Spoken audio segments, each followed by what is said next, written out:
ఏమో మనకు అర్థం కాదు.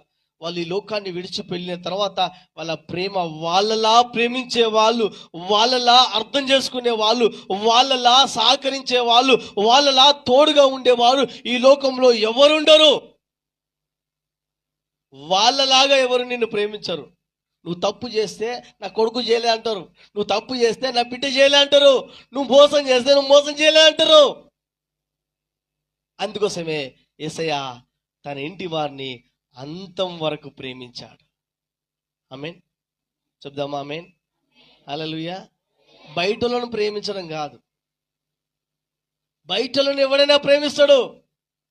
బయటలకు చూపించుకోవడం ప్రేమించాడు. బయటలకు మంచివాడు అనిపించుకోవడం కోసం ప్రేమిస్తాడు. నువ్వు బయటలో ప్రేమిస్తే పేరు ప్రతిష్ట వస్తాయని ప్రేమిస్తారు. కానీ వాళ్ళని ప్రేమించడం కంటే నీ కుటుంబస్తులను యేసు ప్రభు ఏ విధంగా అయితే అంతం వరకు తన కుటుంబ